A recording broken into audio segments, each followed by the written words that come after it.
Just look what you made me do. I'm singing old Taylor, even though there's new Taylor. I noticed. I'm working some new Taylor into that. Yeah, I know. I did listen to the new record, and the whole thing?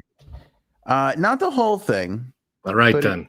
A good amount. I did listen. I did listen and watch, which you can too, the Taylor Swift album party special, listening party album special, whatever we're calling it. That's on the AOA podcast channel, Frankie C. It was good.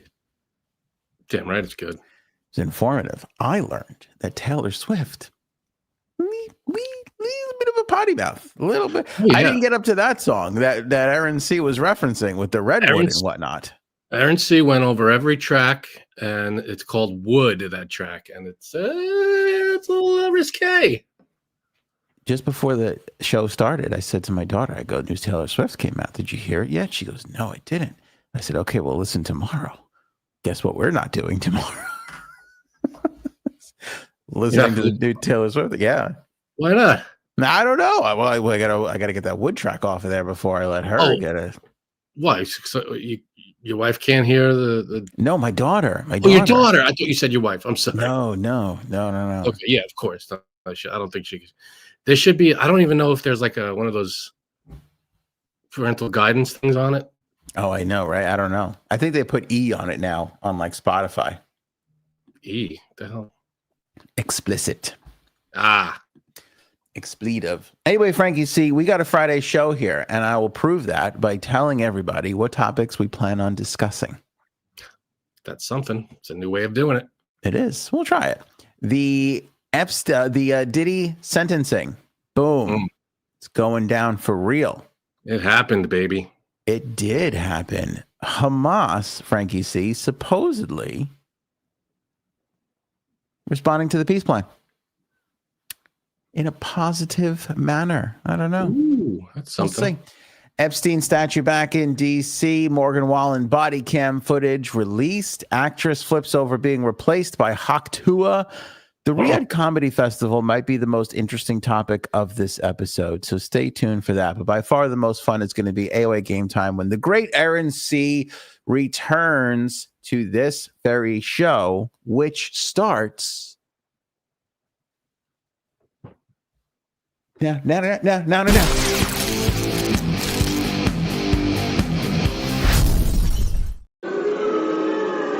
come on, do it. Dude, fastest guy in the world. Never heard of him. That's such a good bit. Oh, it's good. All right, Frankie C, let's get into the important business of the day, and that's the sentencing of Didius Maximus. Oh, I like that. I love it. He's going to get a jail filming, but I don't have that. Oh, that would have been good. All right, we'll put it on the list. Dude, like, fell to the ground, like cried. It was a whole scene. It was a whole to-do. Oh. He got 50 months. He's served 14 already. His lawyers were like, hey, 14 is good enough. The prosecution was urging the judge for 11 years. 50 months turns out to be around 4 years. So certainly not a long time. I thought he should have got a few more years. Again, don't forget, they didn't get him on the big charges that they wanted to get him on. They got him on a smaller charge. So that's why we knew the sentence wasn't going to be that long. But 11 would have been great. My issue with this is, I guess a day or two ago, Diddy booked speaking engagements. First of all, I don't know who booked him. Who would be like... we got to get to talk to our crowd here. Is that the sex offender? That's the one. Understand people. It's gonna. You know what? I feel like no matter who it is, there's gonna be someone who's like, yeah, like Cosby was doing stand up, not recently, but a year or two ago, maybe. Mm-hmm. Yeah, it was absurd. It's crazy. Right? It doesn't matter who you are. There's gonna be someone out there who's like, yeah, let's get that person. Mm-hmm. Yeah, I know, because people just, the attention is unbelievable. People just like, I need attention. Oh, I feel like, that saying, there's no such thing as bad press. Yeah, there really should be. I don't believe in that. I don't think that's true. I agree with you. I think some bad, you're right. some fucked up people out there that when the press is bad, not bad. I mean, when it shines a negative light on someone, that's not a good look for that person. Yeah, I agree. And what I hate most about this is like the apology tour that we're inevitably going to get when he's like finally welcomed back on The View. And, God, I don't even know who else would put him on, but somebody will at the time. Like somebody's going to be like, he's back and we're going to talk to him about his, and then we're going to sit there and have to listen. Went wrong. Yeah. Like, I don't know. It's just all the crazy fucked up shit I did. And then his inevitably being like, I have to thank God. God brought me back here. It's like, God shouldn't talk to you. I know God preaches all forgiveness. I feel like nobody would be mad at him if he didn't do it for Diddy. It's a weird, I don't know what his life is going to look like after he gets out, but what is that, 2028? Late 2020, 2028, 2029? Just about when you get out of prison, my man, am I right? What? Like I was like the Trump prison that you're in. I feel like the Trump prison. I'm like, what the hell are you talking about? Yeah, Democrats and Diddy will both be released at the same time. Sorry, bad joke. That one you should have booed. That one you should have done the boo for. I gotta put these in some kind of order because it's hard to find them when I don't know where they are. With that one there, I gotta rearrange them so they're in a more convenient order. All right, put it on the list. Put it on the to-do list. Yep. Diddy, though, he broke down crying and he told his mom and his kids he's sorry. I'm like, I love the remorse, but you're getting off so like relief should have been his thing, especially after they found out like yesterday that he had booked. If I was the judge rolling into going, I'm gonna go 4 out of 11 possible. I'm gonna go 4 years. And then I heard he booked a speaking engagement next week. Like he was going to get out of prison. I would have been like, that would have tacked on another 3, at least. You cocky bastard. How do you think? Are you just going to just stroll on out of here? Now, is he going to go to one of those like Ghislaine Maxwell prisons? Oh God, I hope not. I don't know. I don't think they said where exactly he was going. I don't know if they say that until like he actually gets there. So, but the one like saving grace of all of this, I mean, kind of, he has 70 more lawsuits accusing him of some sort of sexual abuse. So when does that all start? Yeah, I guess they have to wait until he gets out of prison, or maybe they can. I don't think. Why would they? I don't know. He could show up to court while he's in prison, right? I mean, I guess so. I guess it all depends on where these are and all that stuff. I really don't know. I'm not entirely sure. I mean, he was doing it for this one. Yeah. Well, but this was criminal. Those are all going to be civil, I think. So this guy's going to be fighting these things hopefully for the rest of his life, and hopefully nobody books him for a speaking engagement or appearance tour or some place where we have to hear him talk about how Jesus discovered him again and saved his soul, and he can save yours. So like, that's a word. Like, don't fucking preach to me about, you got caught. You're you're only sorry because you got caught. Right. Exactly. It's really starting to aggravate me when adults act worse than my own children. Like when I see that child behavior in an adult, I really, really start to get aggravated. Yeah. And I don't know why that's bothering me more now than it ever has before, but it is. And you're right. It's getting caught with your hand in the cookie jar, Yeah. Oh, I'm sorry. Oh, you weren't sorry before when you were messing around with all and beating up people and women and a billion times you could have really turned a new leaf, You had plenty of opportunities. Turned a new leaf? I hope we got there. We all know what you were talking about. Like when it's coin. I get weird, Frank, around fall time when all the pages fall to the ground. A new pumpkin latte or whatever. Yeah, I know. Oh, I haven't had a pumpkin latte yet. Have you? No, I'm not a big latte person to begin with. And I feel like pumpkin, Is it as good as they say? Yeah, it's pretty good. I gotta say, it's pretty good. I don't know worse than caramel. Well, caramel's I'm on caramel 11 when I'm drinking whatever I want and not worrying about health. I'm on caramel 11 months out of the year. I'm only taking well, I shouldn't say that, 10. I like to go eggnog during the holiday season. That's the sound of bubbling caramel lattes. Did we get there? Does that work? No, not really. No. We got to get you more sounds, is what it comes down to. I need more sounds, is what that boils down to. Yeah. That was the sound of boiling. That was the sound of boiling. It sounded like chicken cutlets. Ooh. Yeah, it kind of does. Yeah. Why is a chicken cutlet so much better in a paper towel? Cold out of the fridge? Or I was just going to say like 3 seconds after it's come out of the fryer and it's just like sitting there. I love it. Cold out of the fridge is so good. Cold out of the fridge. You grab a paper towel and just sit there and you just eat it like it's a freaking ice cream sandwich. I saw a TikTok the other day with some girl walking, eating a chicken cutlet in a paper towel, and she takes a bite and she's talking. She's like, "Hear me out. This is better than a protein bar." It's just a fried something in your hands. It's great. Yeah, I mean, it really is pretty good. I tell myself chicken cutlets are healthy. That's what I tell myself to eat them. Yeah, because chicken. What's the problem? It's a big deal. Frankie C, 20-point plan. Stop. I'm being serious. Every time I say 20-point plan, I just hear Michael Scott going 45 days, 45 points. We get to the 45th day, we save Dunder Mifflin. 20-point peace plan presented by President Donald Trump jointly with Benjamin Netanyahu, all the Muslim countries in the Middle East, and one in Antarctica. Nobody talks about that one, but I want to include that. You know what I'm saying? Because it's important to be inclusive. Everybody just says Middle East. I'm just saying there's Muslim countries not in the Middle East. There's one in Antarctica somewhere. Antarctica? Over by the ice, just past the ice place. By the R. If you look on a map, you'll see the R. It's around by the R. Thank you. Thanks for helping me with that. You know what the hell you're talking about. Anyway, they all agreed to it, and we were anxiously awaiting Hamas's response.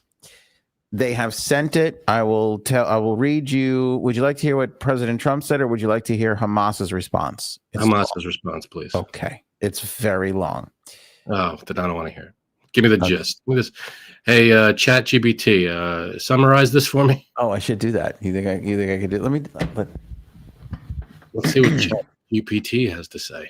Let's see if this works. Hello, ChatGPT. Can you summarize the response today from Hamas to President Trump on the 20-point peace plan proposal? Take that, motherfucker. You didn't think I can get through all those P's.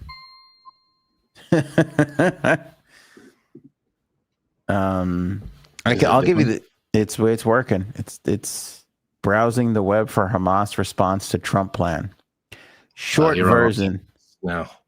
What? You're on all kinds of lists now. Oh yeah. Searching Hamas and all that. Okay. Short version. Hamas said some yes, some not yet. Partial acceptance. Hamas said it agrees to parts of President Trump's 20-point plan and wants to negotiate on the rest. In principle, they're ready to move forward, but not swallow every term as is.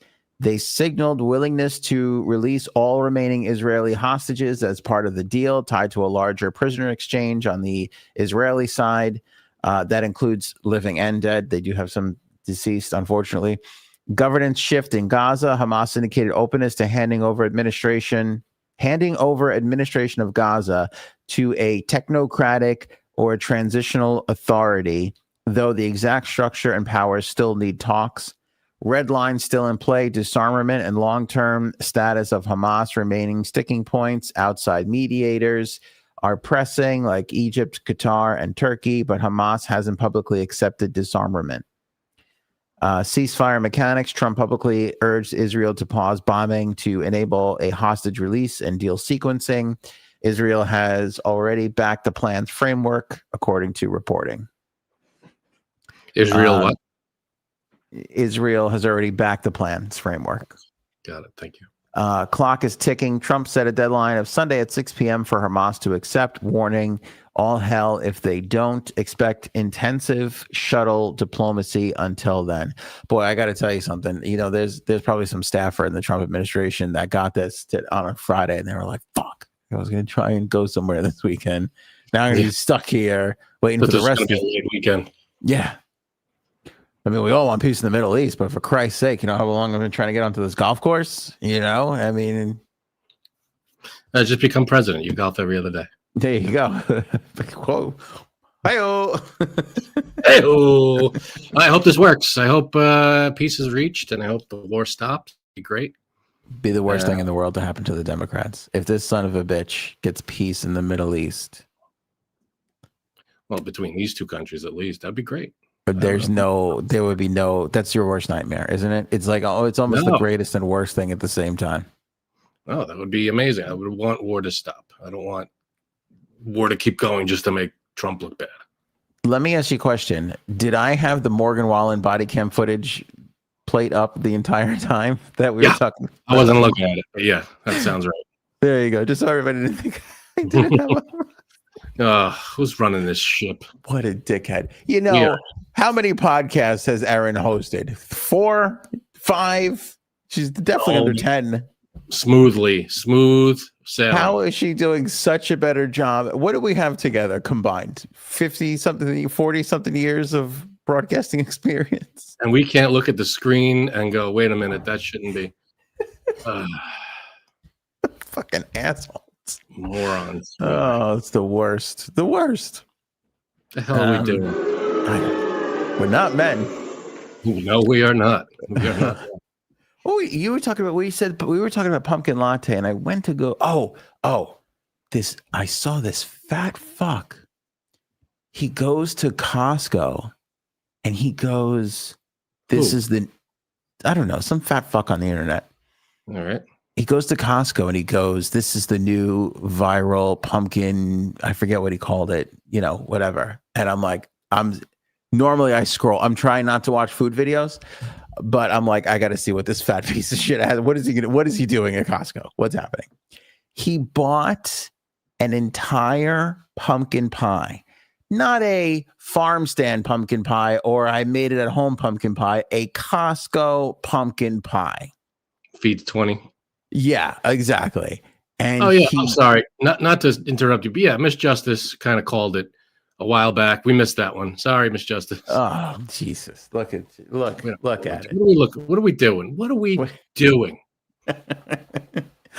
So anyway, he brings the pumpkin. He buys the pumpkin pie at Costco, and then you know where they have the food area. He takes it over there, puts it on a table, starts cutting it, goes and gets a vanilla ice cream cup.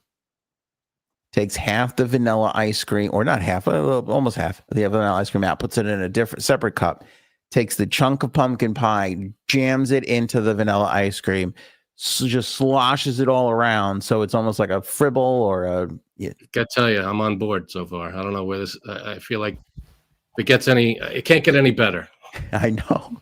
No, he took a bite and he's like, oh, it's so good. I was like, oh my God, this fat bastard. That sounds, you stop body shaming. I know I shouldn't, but he was voluptuous, to say the least. Yeah. You don't call him a fat piece of shit. I mean, even if he had zero body fat on him, I would still be calling him a fat piece of shit for jamming a pumpkin pie into an ice cream. I'm on board, man. I like it. That sounds delicious. You want to go tomorrow and get one? Because I want to go right now. I don't have a Costco membership. Short and just go. We should go. There's nothing else on this list that's going to be groundbreaking. Anybody else? Raise your hand if you're interested in any of this besides game time. We'll do the game and we'll get the hell out of here. Yeah, we got game time. We can't skip that. That's too important. That's the good stuff. Yeah, so anyway, that was unbelievable. Speaking of unbelievable, Morgan Wallen, I think he got arrested like a year or so ago, whenever it was. It was a while ago. And for some reason, the body cam footage has not been released until this very moment. We'll thank our friends over at NC5 in Nashville. I think that's a news channel. Sounds like it. Yeah, it's pretty hilarious. Let me bring it up on the screen for everybody. So here's NC5, the news channel on their TikTok. This is footage of the Morgan Wallen arrest from Nashville. Is this the one where he threw a chair or something off the roof? Yeah. Well, a chair came flying off the roof and landed right next to my patrol car over there. We're just trying to figure out what happened.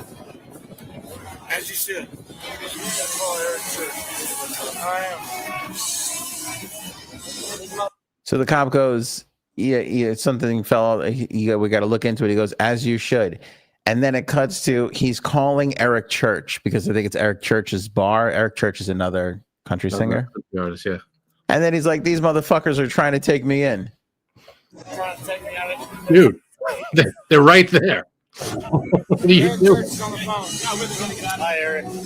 Talk to him. God damn it, boys. So he goes, Eric Church is on the phone. So the cop's like, hi, Eric. Hi, Eric. I don't give a shit. What are you doing? Yeah, wait, this is the best part of Morgan Wallen getting arrested from Eric Church's bar. I know that. He's in the back seat of the car. This is me and Thomas Rhett. Turn it up. That's me and TR. This song's on the radio. That's me right This there. song is on the radio as he's getting put in the back of the squad car. I'll tell you something funny. TR is one of the best. He's one of the best dudes in the world. He would definitely not be getting arrested. Because Thomas Rhett's one of the best dudes in the world. He would definitely not be getting arrested right now. Not a big Morgan Wallen fan, but that was funny. I mean, it's downright fucking hilarious. When does that happen where you get arrested and your music or your art is playing in the room at the time? When is any music playing in a squad car? Isn't it supposed to be the radio or the CB thing? It's Nashville police. So, I mean, the capital of the country. So, yeah. If you're an actor who's playing a cop in New York on like NYPD Blue or one of those, what is that? The fucking CIS or CSI? SUV? No, what is the fucking UPS?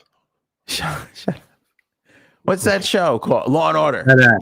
FedEx. If you're playing a cop on Law and Order, you are legitimately more of a law enforcement person than a legitimate cop in Nashville. That's why they play country music. Someone who's not visiting Nashville anytime soon. Not going to be welcome. No. I'm going to get down there. They're going to be like, hey there, pretty boy. Got more to say about us? As I'm getting like just fucking pummeled by some street. You're wearing your Anthony on Air shirt. You're like, what? What did I say? They'll be running up there. Hey. Oh, no. Oh, that fat fuck. Yeah, go ahead. We'll look the other way. We'll turn around. You finish beating him up. You go, I got Frankie C on the phone. And you're like, hi, Frankie. Hi, Frankie C. In the background. Oh, turn us up. There we are. Turn us up.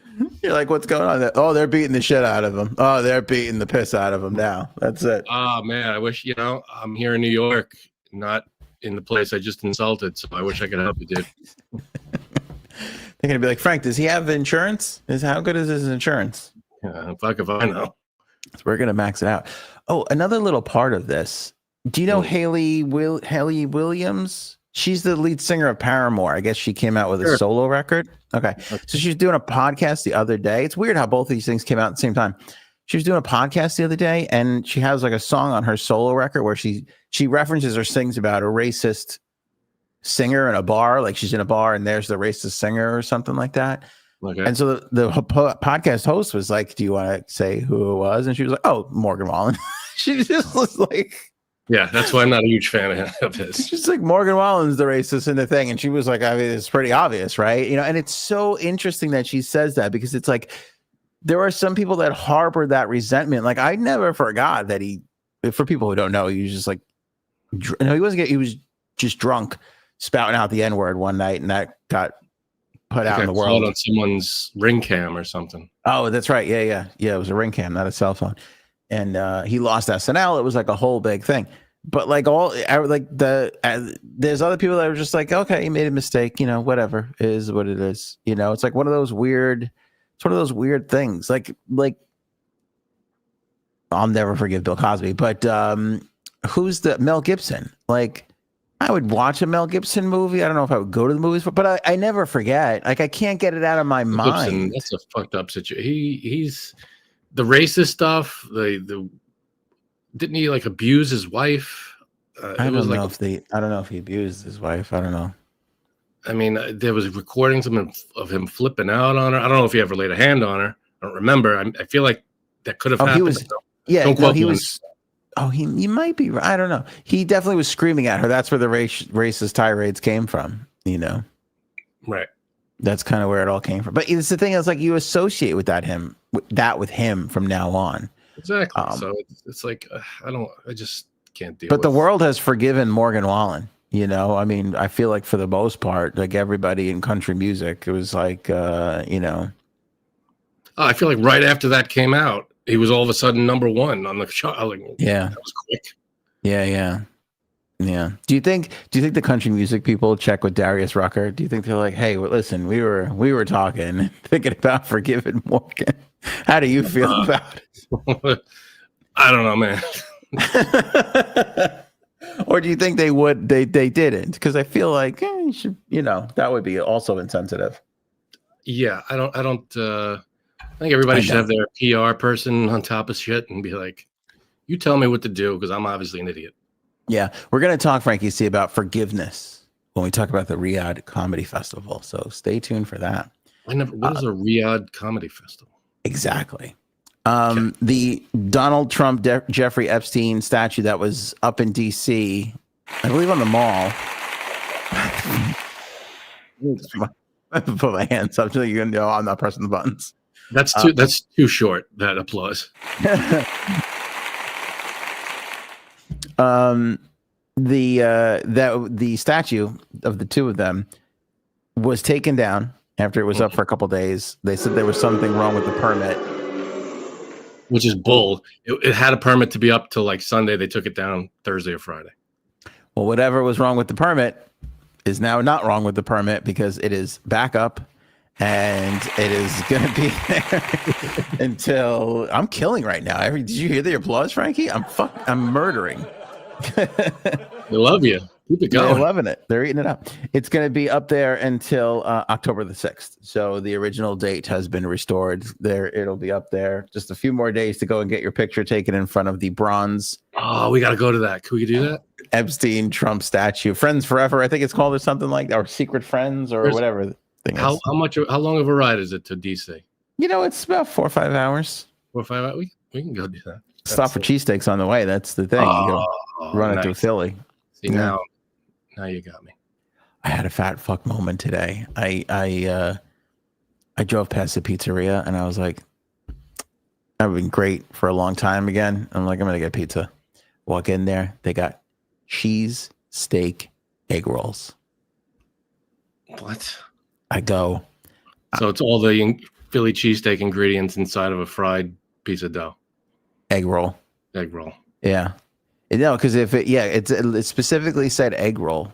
I don't know. What is that a different type of dough, you think? Or do they just put egg on it that gives it the crisp? If I knew how to make an egg roll. Let me tell you something. I've seen it before. I don't feel like I haven't seen it in a while, but everything in an egg roll, like restaurant, like fast food joint.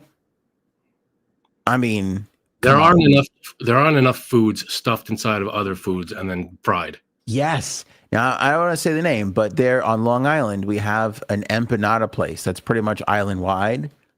I have never had a bad item in that place. And they roll hard like that. They do like traditional empanadas where you could just tell, like, you know, not porchetta. What do they call pork? Carnitas. Like all the meat, and then they do like macaroni and cheese, and they do a Philly cheesesteak.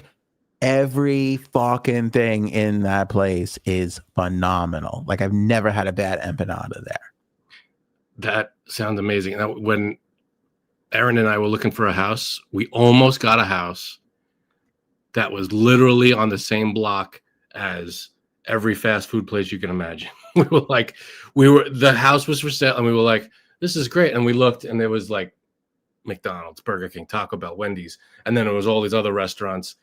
And we were like, this might if we get this house, we're going to be living at these places. I would be dead if I lived there. We didn't get that house. Could you imagine? Because how many times? That's the problem with DoorDash and Uber too. Because it used to be like you were home, it was like 10 o'clock, and you're like, I'm not going to go out for a burger now. It's too, just whatever. I'll have a PB&J. Now they could friggin', what are those pneumatic tube it to your front door? I know. Now you can literally order 4,000 calories to your door in a half hour. That's not good. Could you imagine if you could just walk to that?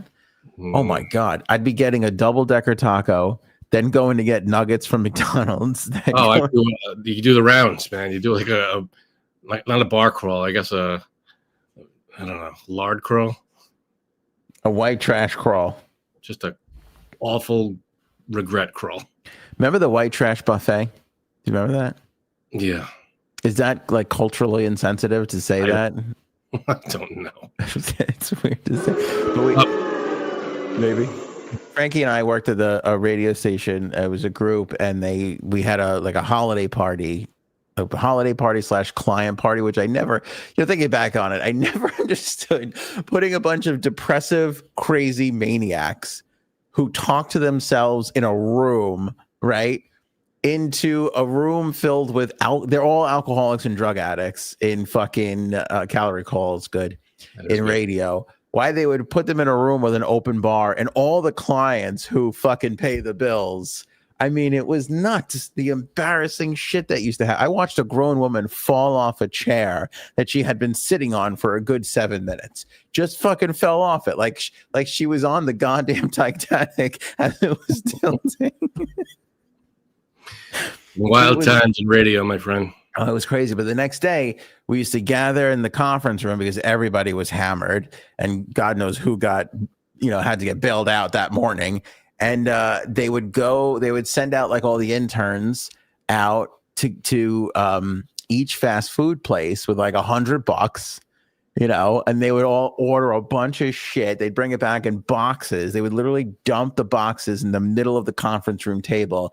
And it's everybody basically Thanksgiving at the Trump household. Yeah. Similar. I don't know if Big Daddy strays from the McDonald's. I think he's like a McDonald's guy only. I wonder if he does other fast food places. I get the chicken sandwich on Thanksgiving. That's what I get. If they had turkey, I would get turkey. I like to get a quesadilla. They call it a quesadilla. And nobody knows that word. Imagine. I just came up with that word. It's quesadilla. It's a brand new word. Everybody's gonna love it. Quesadilla. I was trying to come up with something with case, and it just didn't work. But it would have been in my mind. It was. Yeah, I feel bad about it. You should. I feel bad about it. Frankie C, we have some actress. I don't know her name. She flips the fuck out. Was this real? I think it's real because it made a lot of headlines. I think this is pretty much real. This is. I mean, it's terrible. Like, how do they not tell this girl, this girl? I don't know who she is, but that this happened. Like the studio or someone from the show should have called and said, "All right, we filmed you for this, but." Guess what? You're not in it anymore. I know. They just don't do it. They just don't do it for whatever reason. Yeah. Actress Brittany Ray Carrera. It's the new Glenn Powell, Chad Powers series, which looks how is that? Not good. It looks terrible. I don't even know what words you're using there. It's Glenn Powell. He puts on a weird nose and he tries out for a football team like years after he got injured playing football. I don't know. It looks so stupid. All right. But I guess this girl was in it. Okay. But Frankie, to your point, somebody should have called her. Do you remember the show Project Greenlight? Yeah. Project Greenlight was a show produced by Ben Affleck and Matt Damon, and it was all about making a movie. It's a great show. It's a shame they don't really have it. It's not on any streaming services. They did like 8 seasons. It was always really interesting. But one of the movies had Chris McDonald in it, Shooter McGavin. Love him. Right? Beloved, respected actor. Shia LaBeouf was in it. I forget whatever season where Shia LaBeouf is the kid. There might have been season 1 of Project Greenlight. They cast Chris McDonald. The director didn't want Chris McDonald. He wanted some other guy. They cast him. He's standing on set, Chris McDonald, getting fitted for a costume when one of the producers goes over to the director like 40 feet away. So you're close to the producer and the director, and you could see Chris McDonald getting fitted in the background. And he goes, the other actor you wanted is available now. So we made him an offer and he accepted. And they're like, okay, who's going to tell him? They're like, wait, you heard this? There's video of this? There's video of it. It's in the show. It's in the show. Yeah. And I remember watching it. It's a part of a show. It's not real. No, it's real. It's a documentary. They follow around the making. It's real, all 100% real. And I remember watching this going, boy, this is really embarrassing for Chris McDonald to just be like cast aside. And then they go, and this part, I feel like I have this right. I could be wrong about this part, but I believe they were like, who's going to tell him? And they were like, we'll just let him leave and tell him later. Like they didn't want to tell him in person. Grow a spine. Yeah, like it was like totally evident that they were going to call their agent, they were going to let him film the whole scene, like shoot the whole scene. He wasn't there to shoot. He was just there for costume. Yeah, he was just there for They were starting the movie the next day. The first day of filming with the father. That's the role they were playing was the next day. That's terrible. Yeah. And I think even later on in the show, when they're done and they're editing and they're like, how it came out, they show the scene of the father character like crying, it's like an emotional scene. And the director was like, man, we made such a good choice. How could you get rid of Chris McDonald? Yeah. Yeah. The guy, was it, what, did I get his name wrong? I think that's what it is. Yeah. I think it's that, right? Yeah, he's awesome. He's great. He's great. And it was after Happy Gilmore, but before Chris McDonald got like super famous. Because don't you agree that, but like, let's say, wouldn't you say that Happy Gilmore is his most memorable role? Oh, absolutely. I mean, he's done a ton of shit, but that's kind of his thing. From the time that Happy Gilmore came out and was a huge success to now, don't you think Chris McDonald is so much more bigger? Yeah, he's in a lot. I think that helped him. The Happy Gilmore thing helped him immensely. He's in a lot of stuff. Might be one-offs here and there, but he's in some stuff. Oh, look at this. This is a satirical video posted by a content creator who frequently makes videos of fake crash outs. Come on. Boo. Boo. Oh, fuck this then. What a good story that was. That works. Oh, she's a good actor. Yeah, maybe she'll get a part. Good point. Maybe she'll get a part now. For those of you who didn't know, she's watching with her family, and all of a sudden she goes, "This is my part." And then it's Haktua, the girl, I forget her name. She's on the screen, and she starts flipping out that Haktua replaced her in the show. And the family's all there. It's like a watch party, and they're all like, "Oh my god!" Yeah, but she was good. I can't believe we fell for that. Paul asked, I did. You're right. Paul asked, "What's a crash out?" Crash out. That's a new thing that kids are saying. When you like freak out, when you have a meltdown, crash out. Yeah, it's freak out. Yeah, it's just a freak out. But you know what it is, though? It's getting to the point now, I know, because even my kids are saying it. It's getting to the point now where when anybody's just like getting a little like loud or crazy, they're like, all right, you're having a crash out, Oh, it's like a freak out. You just freaking out. Cucktua. Let's go ahead and give Miss Justice 15 AOA whole points for Cucktua. I mean, that's just good stuff. That's good. I'm not going to do that 15 times. No, I don't know what Robin said here, but it really made Christella laugh. So I don't know what that's called, a dentist chair. I think I don't know what that means, but I would love to get filled in on the context of that. Yeah, we got to stick closely to the things here. Yeah, well, I don't know if you noticed, Frankie C, but at some point in the show, we lose control. We totally lose control of the show for just cuck puns. Nothing wrong with that. That's the natural progression of this show 90% of the time. Somebody's got to be entertaining. You're right. So it just becomes the cuck memes. Exactly. I'm fine with that. Yeah, I'm okay with it too. Boy, we're moving through it. Okay, the Random Riyadh noise. Okay. All right, Riyadh Comedy Festival. Said, got to read the comments. You're right. You're right, Christella. But Frank doesn't want to, no matter how many times I say that to him. I'm reading them. He just, Look, here's a good one. Ants cocking out. That is a good one. Okay. That's a really good one. Oh my God. Is Lindarella's picture The Office? Looks like it. Right? Doesn't it look like the Finer Things Club scene? That's such a funny scene. You know what? I feel like I've said this before, but I've watched the first 5 seasons of The Office, 5 or 6 seasons. Mm-hmm. Every time you mention something Office, I have no idea what you're talking about. That's amazing. You got to watch. It's such a good show. I'm like, what? I've seen them all. And I'm like, I don't know what everybody be referencing things. And I'm like, I don't know what that is. Oh my God. You got to get on it, man. Well, how you doing with Curb? Good. I think we're up to the 3rd season. It's slow. We're not like plowing through them, but we're getting. Yeah.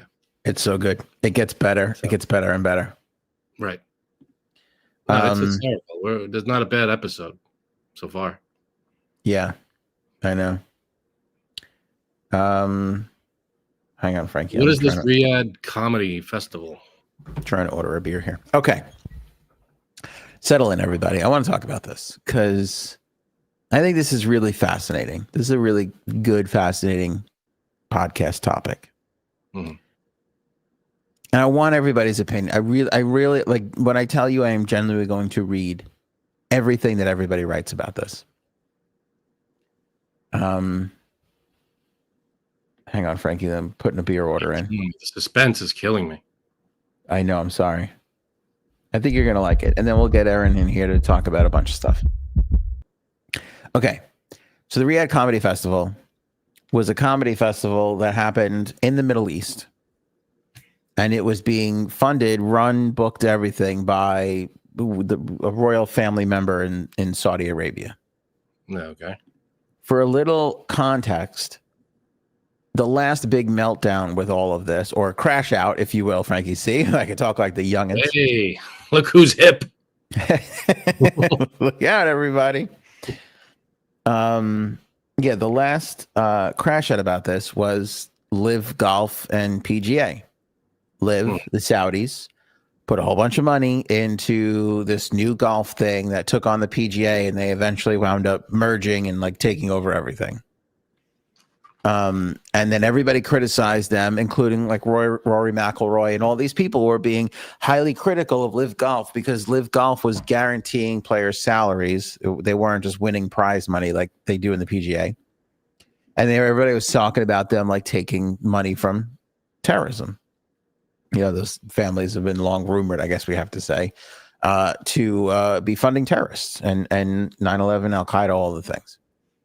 So now they have this Riyadh Comedy Festival come up, and the royal family starts throwing massive amounts of money into a whole bunch of comedians, big names, Bill Burr, Dave Chappelle, going on and on and on.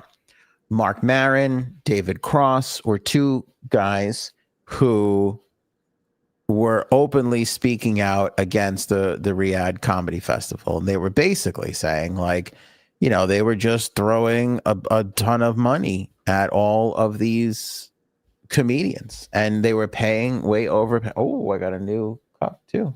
Thank you very much. Thank you. Look at that. Look at that for service, huh? That's nice. Good to pour. Thank you.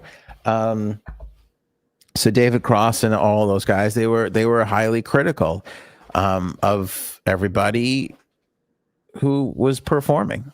And like I said, the list, Frankie, it's a who's who. Mm-hmm. It's a who's who.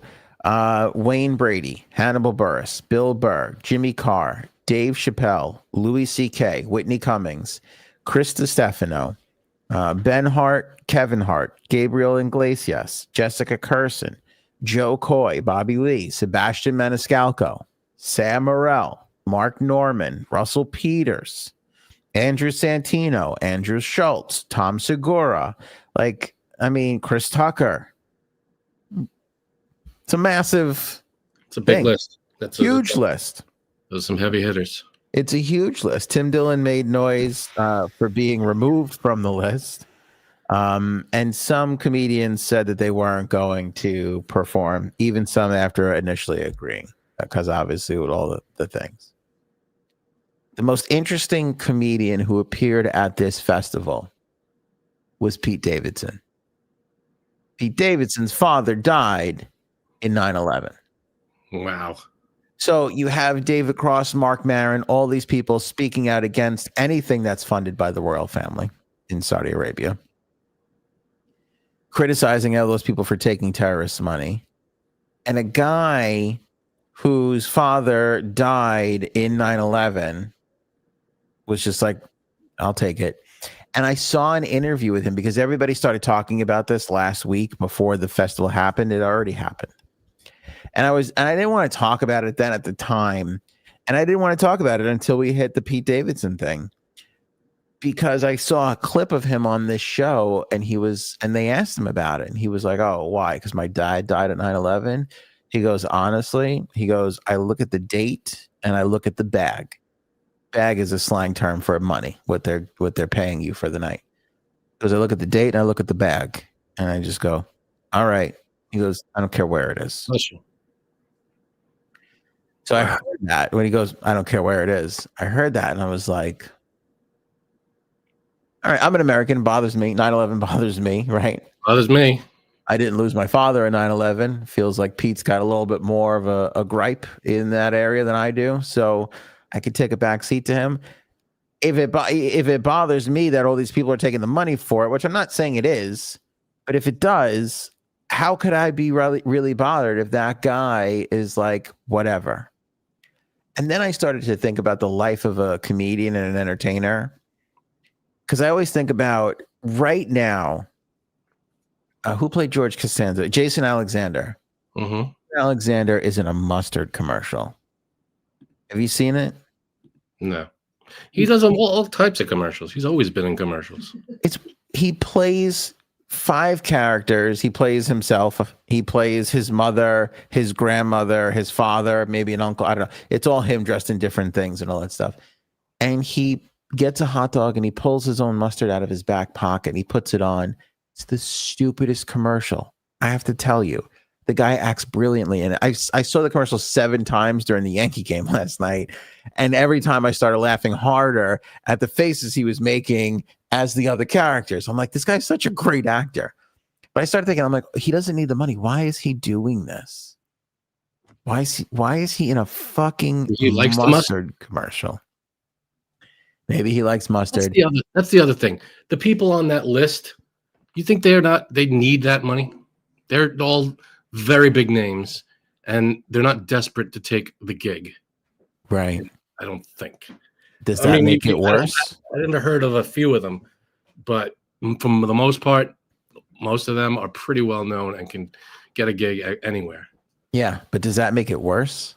Yes. That they don't even need the money? Because this is the point I'm trying to make. Pete Davidson says, and if we're taking him at face value, I just look at the date and the money. Pete Davidson is not a super talented guy. Let's all agree. I'm not a huge fan of his comedy. I've seen his stuff and it never makes me laugh. I'm not a huge Pete Davidson fan. Listen, I'm not a big fan either, but he's made me laugh. I believe he's funny, very funny. I think he's very good. But I think we could all agree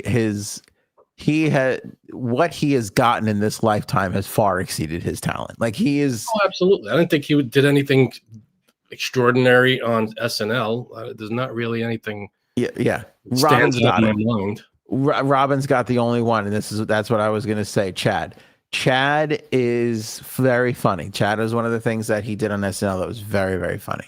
I don't even know what that. I don't know Chad. But it's like that's it. It's like he was the guy that goes like, okay, like he doesn't care about anything. He's kind of playing himself. He's, Yeah. Matt, you've heard of Pete Davidson. Get Matt. Matt says he's never heard of Pete Davidson. Matt's heard of Pete Davidson. Stop Was it. dating Kim Kardashian for like 6 months. Bro, he went on an epic run. I mean, he's more known for that than his actual comedy. He's more known. Ariana Grande. There was Kate another. Beckinsale. Kate, thank you. I was going to say another MILF. Kate Beckinsale, Kim Kardashian, and wasn't there one more? I said that. I Yeah, it probably was. Yeah, maybe. Whatever. Anyway, that's epic. That's better than the 1927 Yankees lineup. Yeah, I mean, this is one of those. I mean, you have to. You're not just going to perform anywhere, right? I mean, if the KKK was having a party and they said, "We want Pete Davidson. Here's the check," he's going to perform there. Slippery slope argument. Very interesting, my friend. No, it's not the slippery slope. It's the taking exactly what he said and applying it to any scenario. Because he said, "I just look at the date in the bag. Doesn't matter who's hosting it or what party you're at or where." You got to take some of that into account, no? Okay, so this is where I'm at. And then I start thinking even further, which is where we really get in trouble. Oh, God, there we go. And everything you just said, I don't disagree with. I don't know if I agree with it, but I don't disagree with it, and I'll tell you why. Here's why. I started thinking about it further. Because I'm thinking now, Pete, again, so the point I was making was Pete Davidson has made more money, way more than his talent is worth, right? And I'm happy for him. But even then, he still has the mindset of like, hey, this is all I do. I got to make that money. He'll forget. Be fine. He's going to be. I think. Okay. Pete Davidson doesn't have to work another day in his life. I'm sure. Okay, but forget Pete Davidson, Jessica Kirson, Chris DiStefano. Some of the comedians who are known.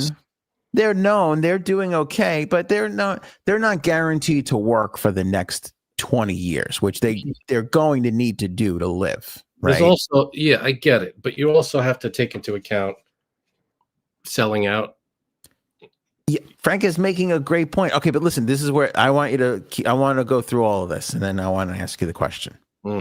So with this mindset of like they just got to work, like they have to work, whether in Jason Alexander's point, they just need to do it. Because imagine if somebody was just like, you can't podcast anymore. Like you can't, I know you love doing this, but you can't do it anymore. You're just not allowed.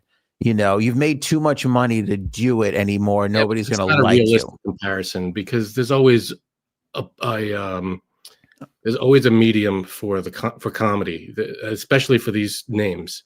There's always going to be an outlet. There's always going to be a way for them to perform their comedy. But imagine if somebody said to Jason Alexander, like, you made too much money, you can't be in a commercial, and he's just like, hey, I'm not embarrassed to be in a commercial. It's a good part. It's several parts. Like I can play it, I can do it. Let me just do it. Yeah, but imagine if is carrying a lot of weight there. I mean, that's not happening. I don't disagree with you. But let's assume that that's the mentality of a lot of these people. Again, it doesn't apply, to your point, to the Dave Chappelles and Sebastian Maniscalcos, who will have more money than they ever need for the rest of their lives. But it's valid for some of the other ones. Okay, so let's assume that there's out just to work. And again, Pete Davidson doesn't mind. Keeping that all in mind, I started thinking about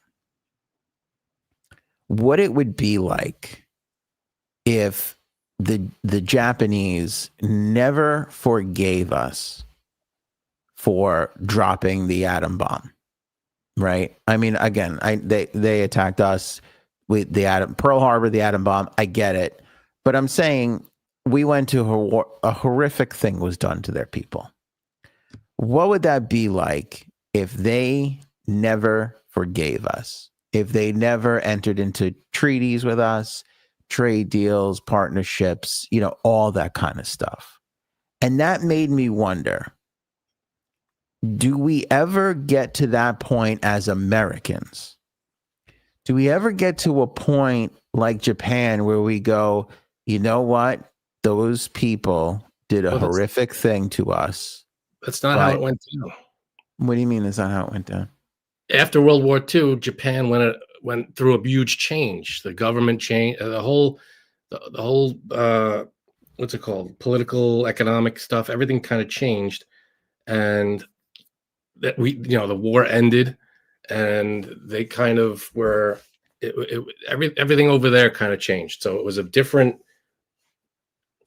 government. Okay, fair.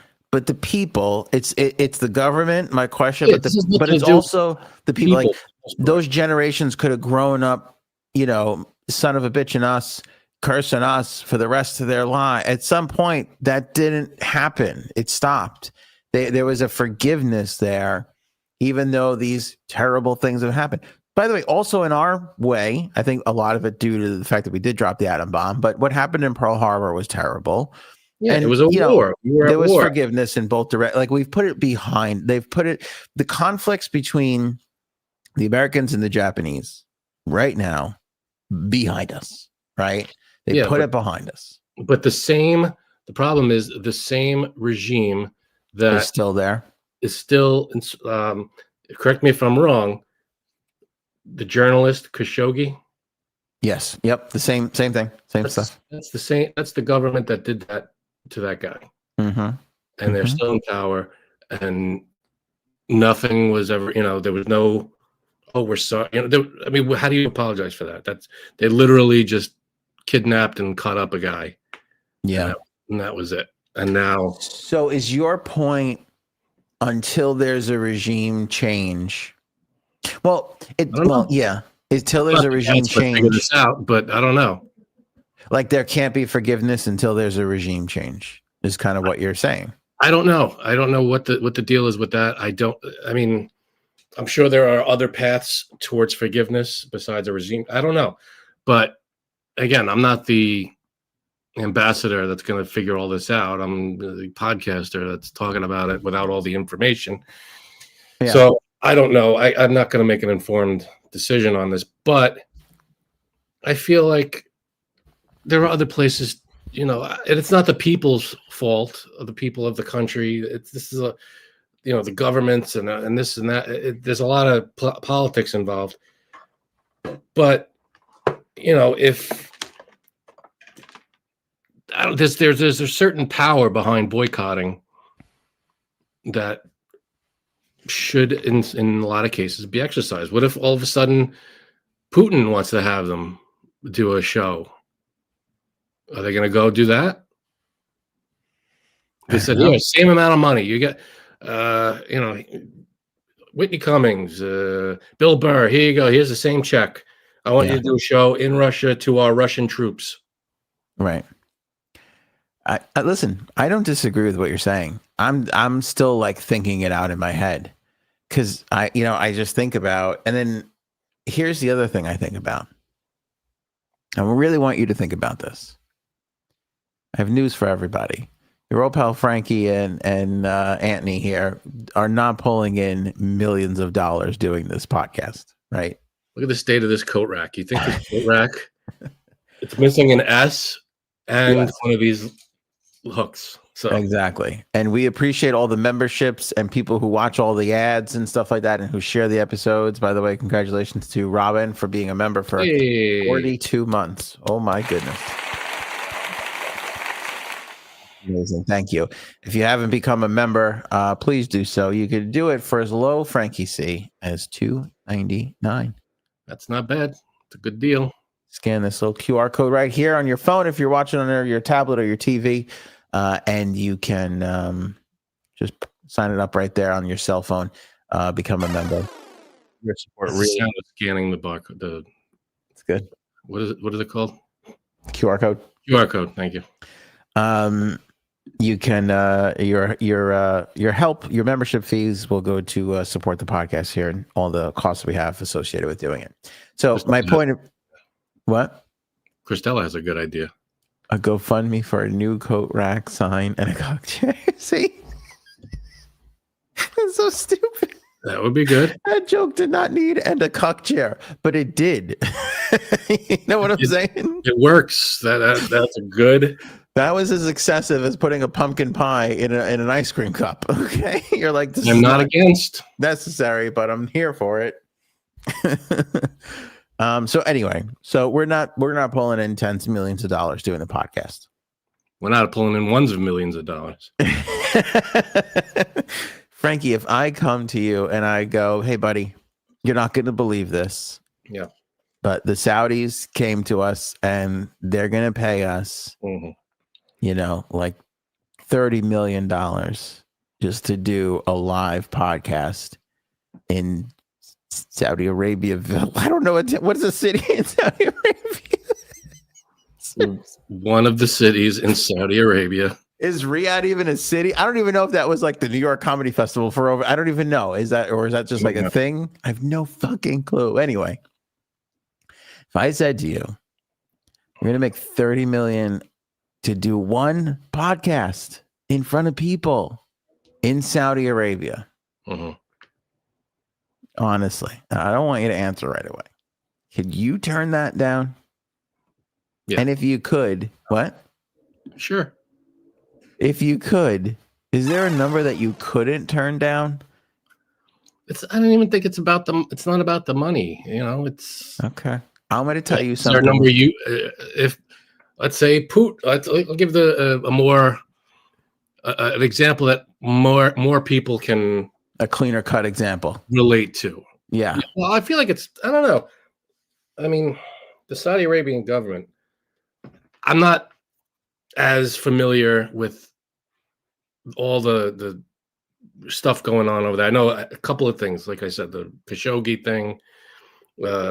They're involved. I don't know about how involved. I don't know what the story is with them. And you said 9/11 before. I don't know if is that the case. What did they do? They funded the there's been long ties. Yeah.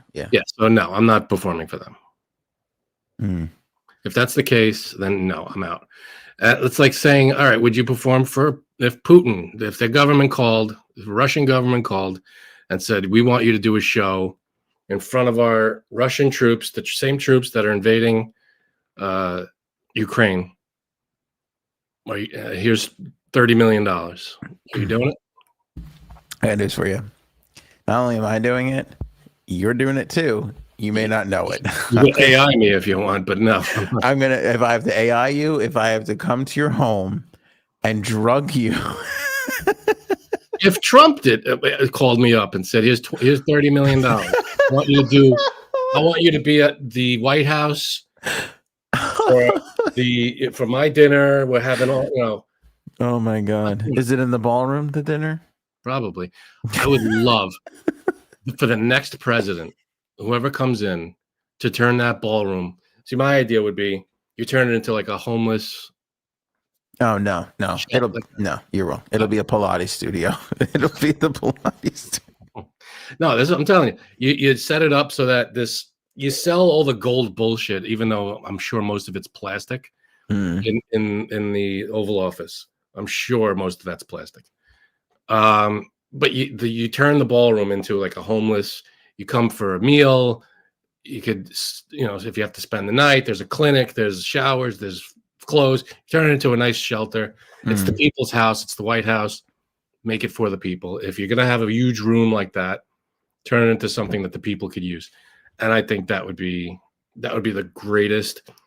I'd call it the Trump homeless shelter or whatever, and be like, hey, come on in. This is what it's for now. It's not for lavish, ridiculous parties. It's to help people that need help. This is the people's house. Come on in. That's what I would do. Instead of having, fucking military, not military, like dignitaries and leaders from other countries at a huge, party that has all these like gold bullshit. No, you turn it into something that's not ridiculous. Cognitaries. Right. Nice. Got it. Poses a security risk. Well, they bring people on tours of the White House all the time. People are allowed in and out of these buildings. It's not, and you have security checks at the doors. It's not like it's. Do they still do that? The White House tours? I don't know. I want to bring the kids to DC. I want to do that trip. Yeah, I'd wait a few years. It's good. That was really good. Mm-hmm. You wouldn't perform for the president of the United States? No. You know what? Listen. I don't believe in anything he's doing, and I can't use my very meager platform to promote him in any way. I want to say I would turn down a president I didn't agree with. I want to say I would turn down Not even about a president. I didn't. the royal family. I would say I want to turn down Russia and Putin right now because it sounds great. I want to say all that. I don't know if somebody was staring down, if I was staring down the barrel of a $30 million offer to do what I absolutely love to do for a short amount of time, I'm not entirely sure I could say no. I'm not entirely sure I could say no. It sounds so bizarre to say. No, I get it. It's tempting. It's alluring. It could set you up for life. I understand. That's it. That is it. The thought of a lifetime of it's fine. We're going to be okay. Everybody, not only me, but my children are going to live a nice, comfortable life. I understand. I get the allure, and I just. But I hate it. I hate that. I hate that feeling. Yeah, because it's a fucked up situation. You shouldn't. You used the word before. It feels like a sellout, and I would take that offer, and I would go to bring it to a different country and say, "Can you match?" This place is offering me this much. Let's go. Hey, I agree with your human rights record. You got it. Can you match this? Right. Can you get close? 50%, maybe half. I'll take half. Can we move this comedy festival to somewhere else? Yeah. It's an interesting thing. I was thinking about it the last week, 2 weeks ago, whatever it was. I think Tom Brady. I think this was actually the royal family too, the Middle East royal family. Tom Brady got an offer for $75 million or something. I don't know how true any of this is. Listen, you can dispute it. I didn't read. I don't care. But supposedly it was $75 million he was getting to play flag football. Tom Brady. It's like you don't. For one game? Guy's literally 3/4 of a billionaire. It's like you don't need. He's got 17 jobs. He owns 5% of the Raiders. He's the Fox commentator, the highest paid commentator in football history. All this, like you don't need the money. You don't need the money. But there's Tom Brady taking $75 million. Well, if it's playing one game of flag football? One game of flag football. That's an easy pay. That's a no-brainer. But isn't it okay? I would take out the royal family from it, and those like that fact that they were the ones offering the money. Take that out of it. Which royal family? Are you talking about the same one? The Saudi. I think it's the same. Oh, I didn't know that. Okay. Yeah. But take that out of it. Even if it was just an American, a person you agree with and love, and they were like, "Here's $75 million," you would still look at Tom Brady and go, "Fuck, you taking that for to go play flag football?"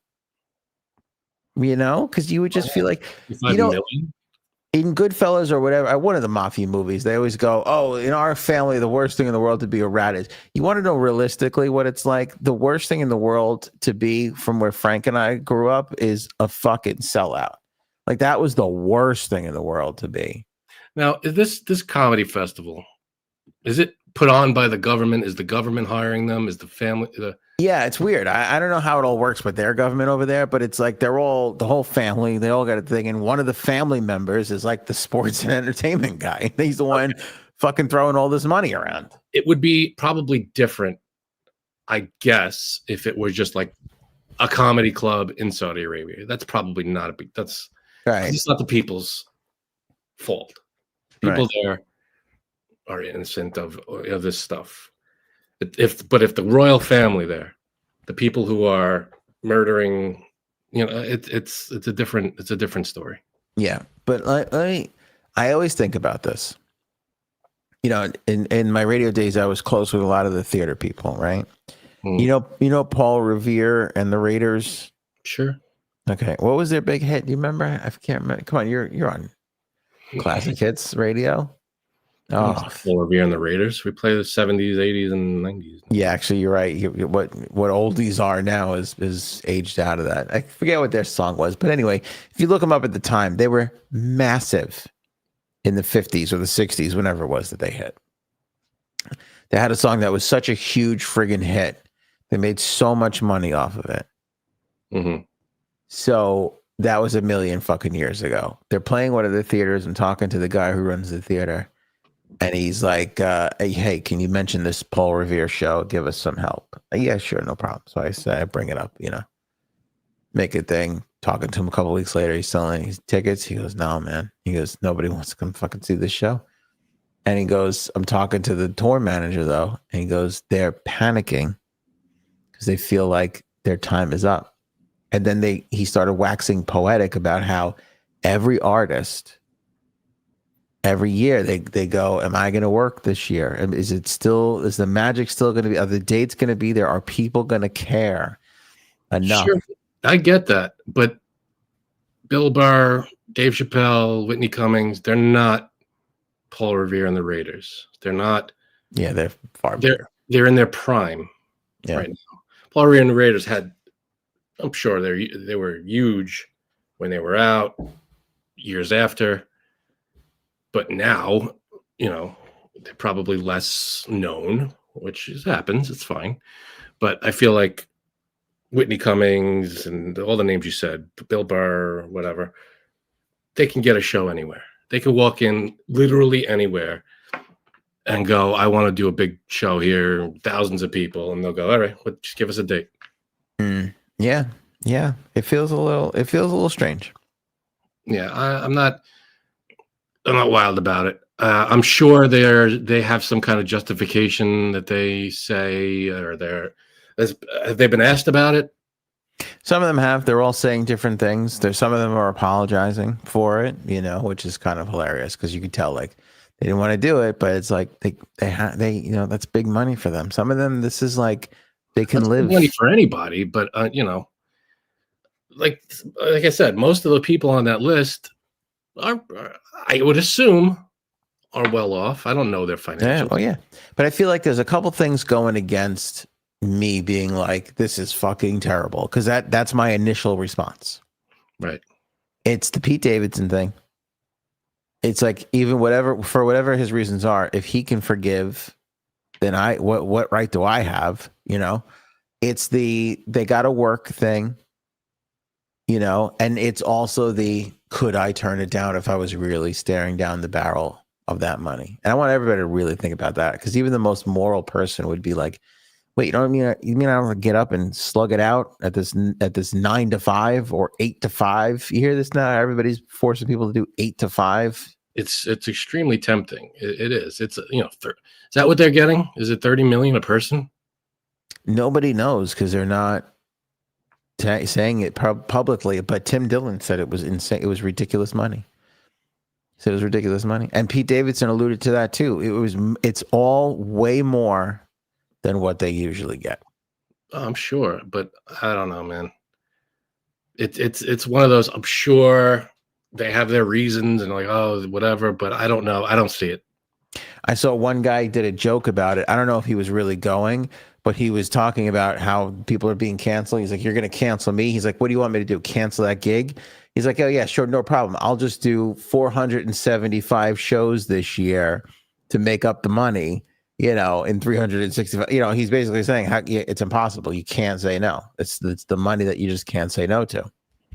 But Tim Dillon got kicked off. Some people didn't go. They said no. So people turned it down, they were saying. So who knows? I don't know. But I got it before I can close the door on that, being like, no problem. They're assholes.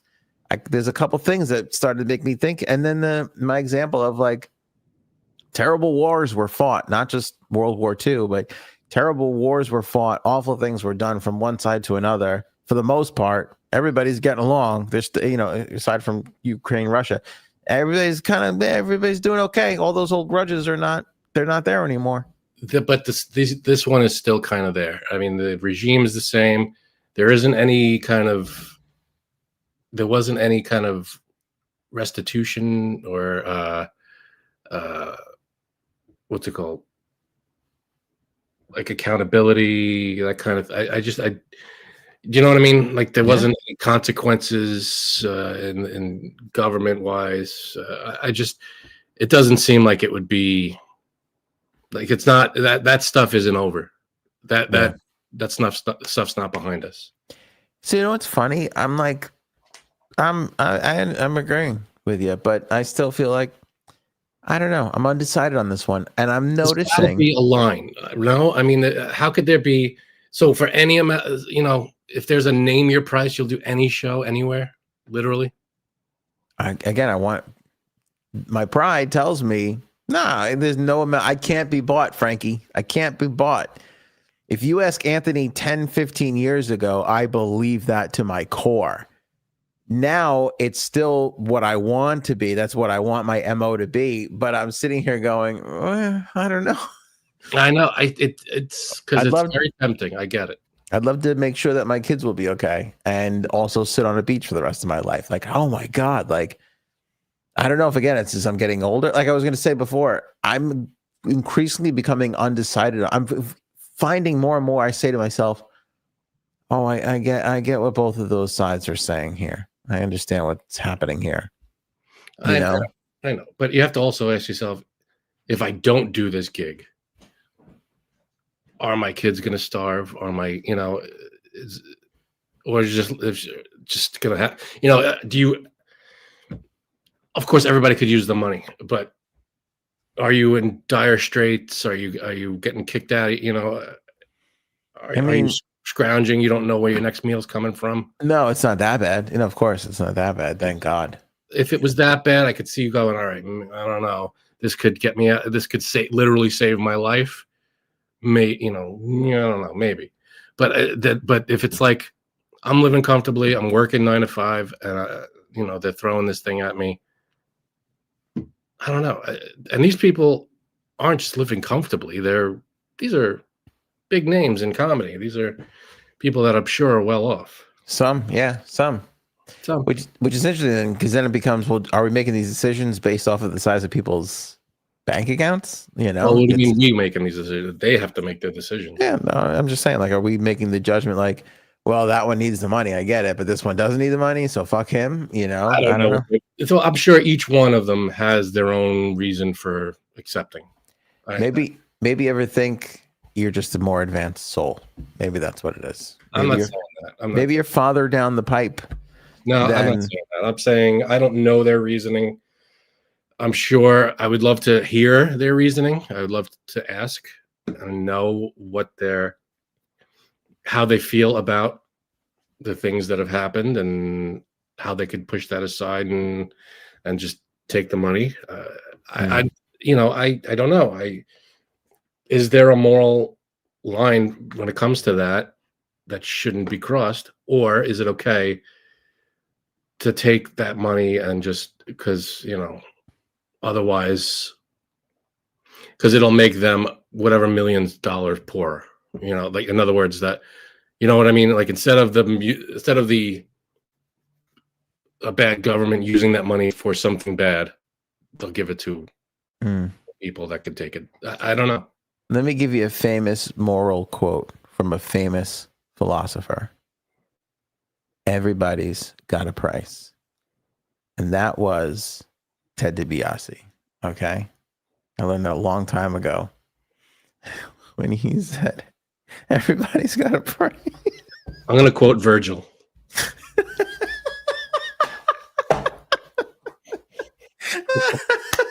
Those of you not knowing what we're talking about, that was so good. Oh my God. Okay. Have we talked about this? Is Erin's here? I don't know where she went. Have we talked about this where it's like, I'm here.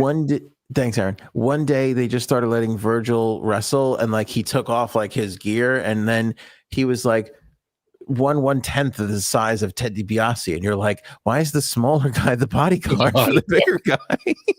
Because he was quiet and. And then, like when the other wrestlers started just throwing Virgil around, you're like, he would have never been able to protect the $1 million man.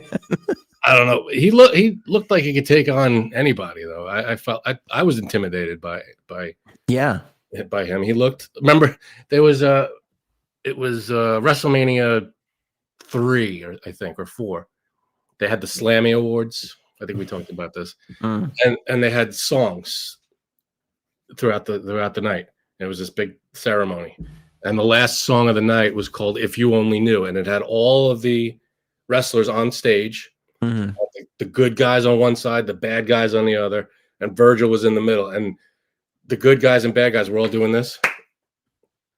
You know, they were all kind of in sync with each other. Yeah. And Burgess just standing there in the middle, like not moving. It It was great. It's such a good. That was such a good. That's I'll great. never forget that WrestleMania.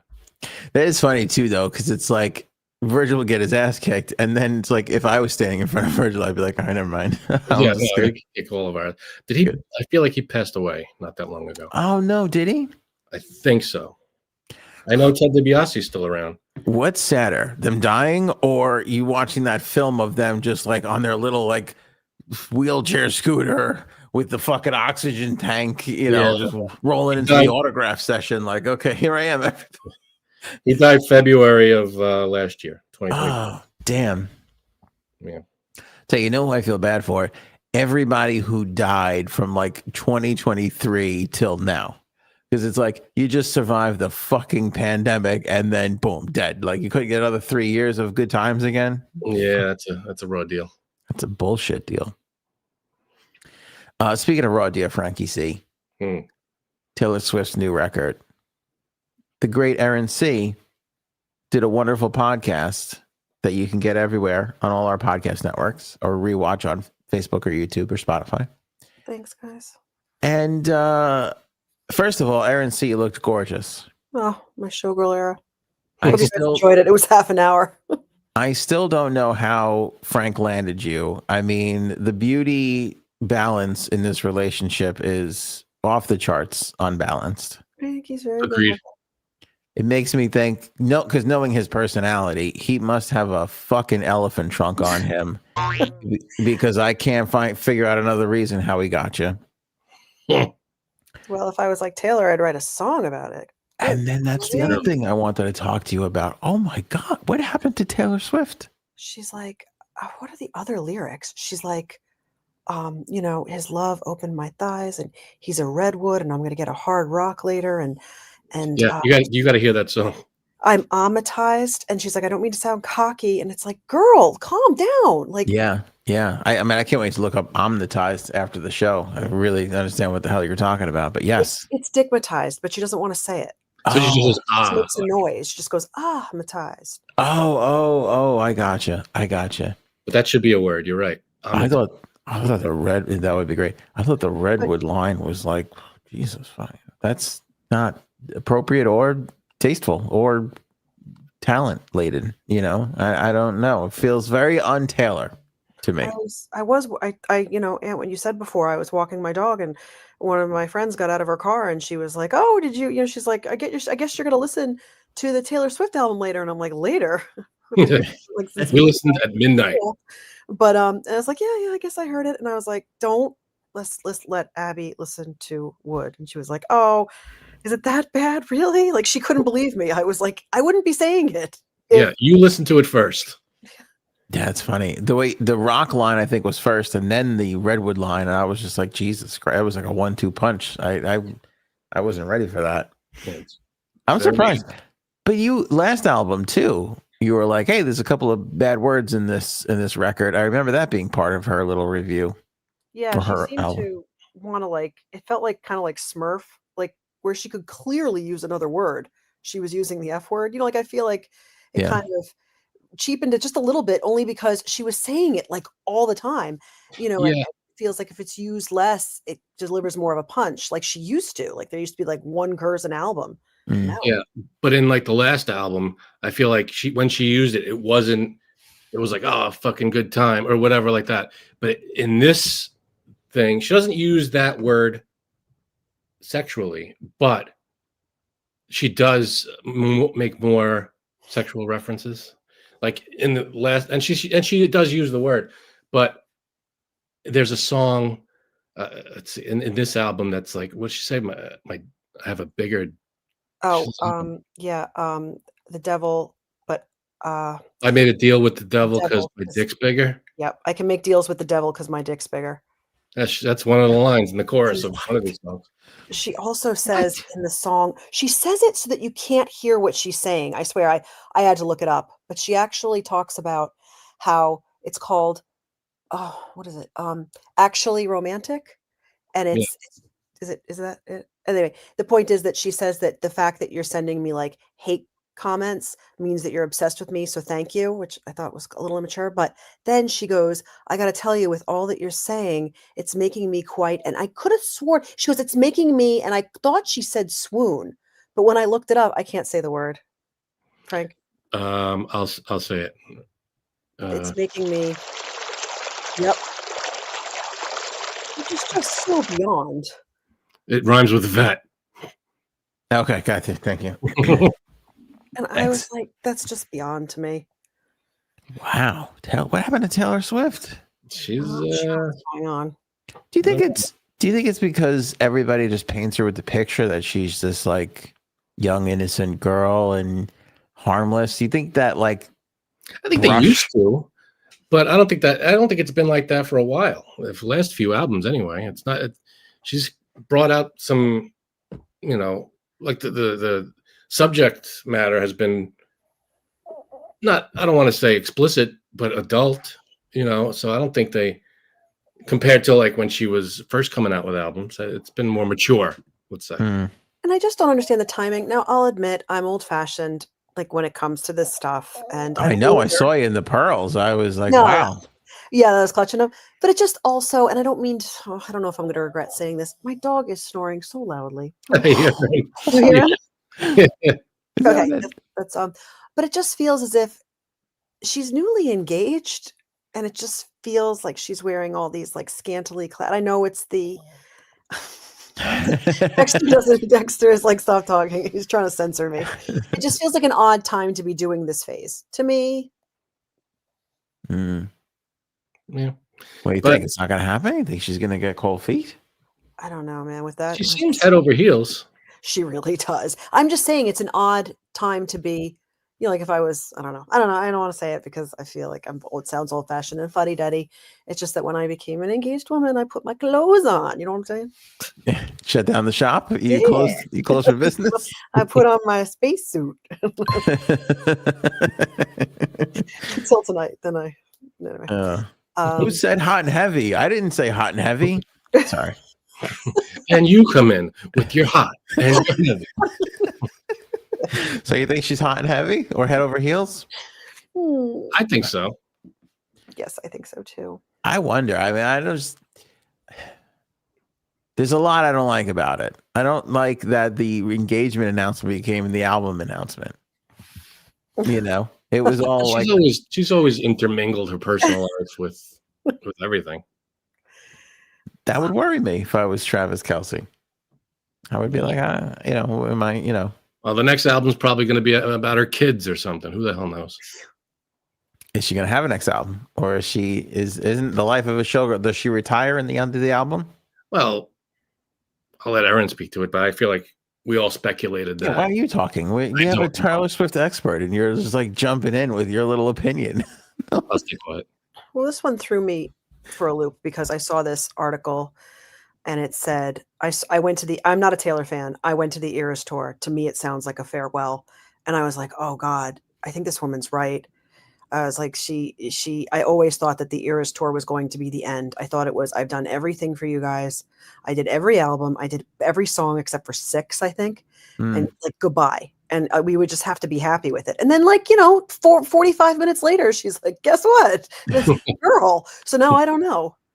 No, she's not pregnant. No, she's not pregnant. I was just saying, like, her next album, like this album is about, you know, I feel like her relationship now, I think, or the showgirl thing. Sure, maybe she's kind of removed from it. But like Erin said, she does inject herself into these songs. Is her next album going to come out when she's pregnant or when she has kids, or who the hell knows? It could be tomorrow for all we know. She comes out with these things. Listen, randomly. All I know is the best album she's ever going to put out is going to be the divorce record. That fucking is going to murder. It's going to be some vengeful shit in there. That album is going to make people want to get divorced. It's going to be so fucking good. Women. That's the opening to her album about divorce. Pretty good. Women are walking into bedrooms going, honey, I didn't think I was going to want to divorce you, but I just went through 12 tracks and you've got to move out. Here, listen to this. Oh Oh God, Bird. This will tell you everything you need to know. This will tell you everything. Yeah. What did Bird say? What happened to Bird? She said she thought that it was her ear infection and it was my dog. She was scared that Oh, the sound. Oh, that's the funny. sound was it was my dog. Is he still snoring? I want to hear him. No, he stopped. I wanted to say two things. One, it's Matt O'Brien's birthday. Did you guys catch that? Hey. Oh, happy birthday, Matt O'Brien. Happy birthday, Matt. Yay. Big Matt O'Brien. I love that. What was the other thing? Matt, as a birthday gift, I just want you to know I'm going to give you $3 million as soon as I sign the Middle East podcast offer. So look at all the good I can do. Witness. Because what? Witness. Paul goes the divorce Christmas album. Right. Taylor Swift is gonna ruin. She's gonna do the "I got divorced at Christmas" and just kill an entire holiday and her whole religion with it. She's just gonna fucking. We were in love, and then a reindeer stepped on my heart, and now I don't want you near. I don't know. You're sleeping on the couch, Frank. Oh no, that was too good. People are gonna be like, "Yeah, fuck Christmas. This is bullshit." Oh God, stop. All right. It'll be like those war movie scenes where they're like, "Yeah, back when civilization was there, we'll be sitting around the campfire going, back when we celebrated Christmas." Then Taylor Swift came along and got divorced, and society was never the same after that. That was it. Who do you think? How does that marriage? Okay, if it ends, not saying it's going to. Is it a cheat? Is he cheating? Is that how it's going to end? Is he cheating? No, I have no idea what there was that. Who was that comedian that was like, what do they talk about? Like, he showed up with them and he was like, what are these two talking about? Like they just seem like they're from different planets. Yeah, I forget who it was. Was it Jon Stewart, maybe? Someone. But he was like, I think that she's great. I think that he's great. But what are they talking about? Yeah, what is their dinner conversation like? I don't know. I'm sure they get. What has it been? It's been like 2 years, maybe more. Well, any of them. Hey, how'd you do catching the ball today? Was it good? Did you catch the ball a lot today?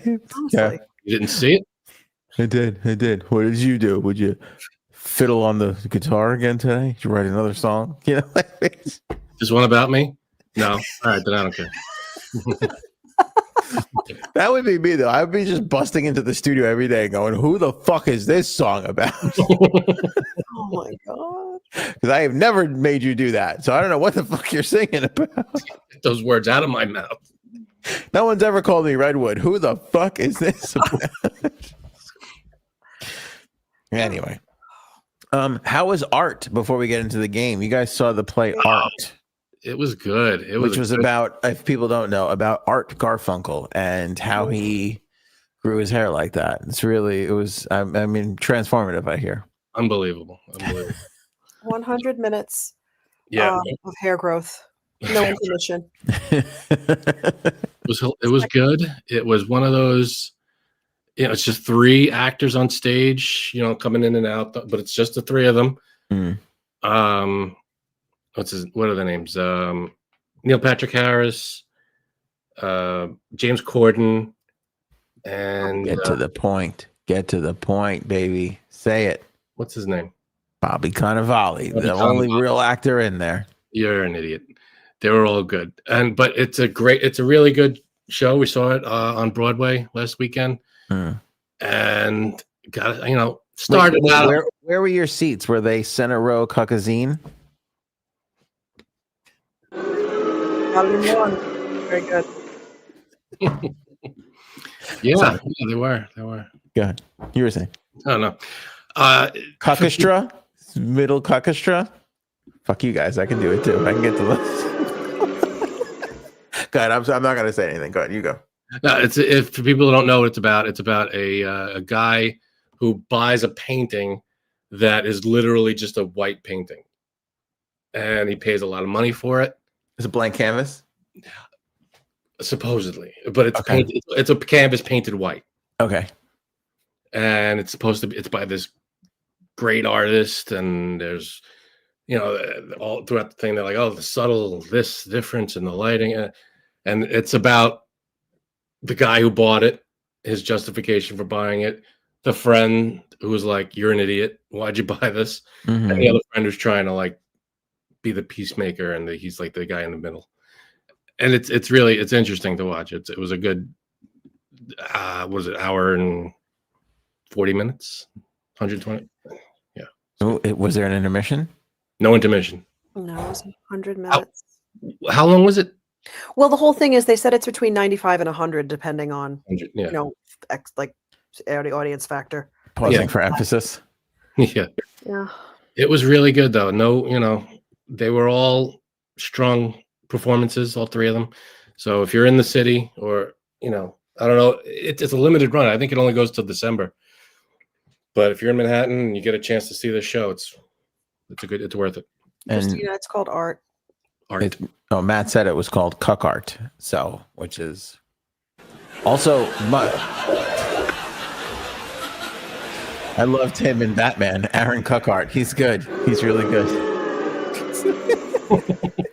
I love sound effects. Come on, Aaron Cuck Art was not bad. All right, interesting. Aaron, you loved it too? Did you like it? Yeah, I really did. I was very surprised by one of the performances. Wouldn't be surprised if he gets a Tony nom. Fuck off. Don't say James Corden. I won't say it.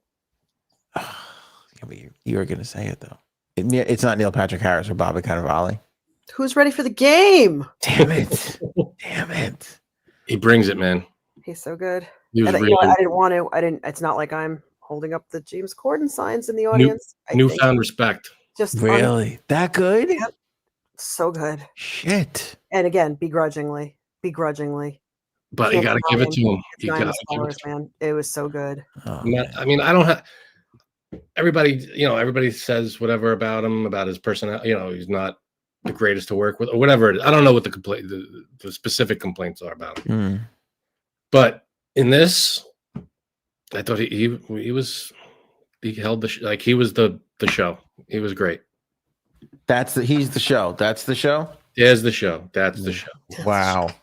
That's amazing. He was amazing. He was really good. I don't want to, you know what they say about him? Meghan Markle of the entertainment industry. That's what shit. That's how bad he is. Good. No, he's not that bad. That's terrible. All right. Anyway, Erin C's here for a special game time episode. Game time, baby. What are you thinking? One tonight? Yeah, I think so. The shorter one or the longer one? So the long one. Let's do the shorter one. Okay, so we have. Did you talk to the guy? Sorry.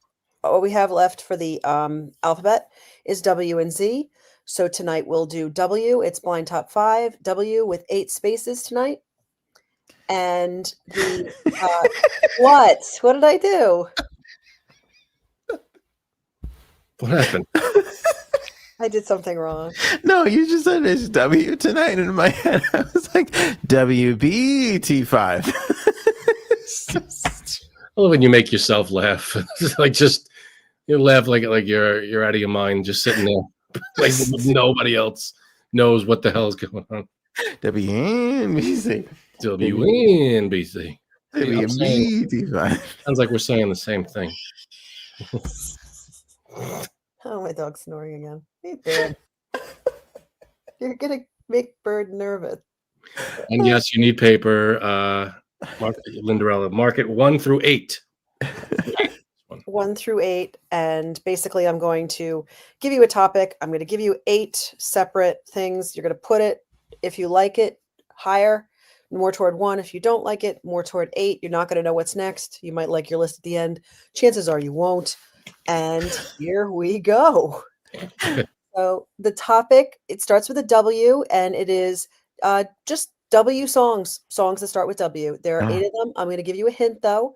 2 are from the 60s, 2 are from the 70s, 2 are from the 80s, and 2 are from the 90s. Nothing more modern than the 90s. Wow. And all 8 of them are Art Garfunkel songs, which is really exciting. I'm saving number 1 for Bridge Over Troubled Water.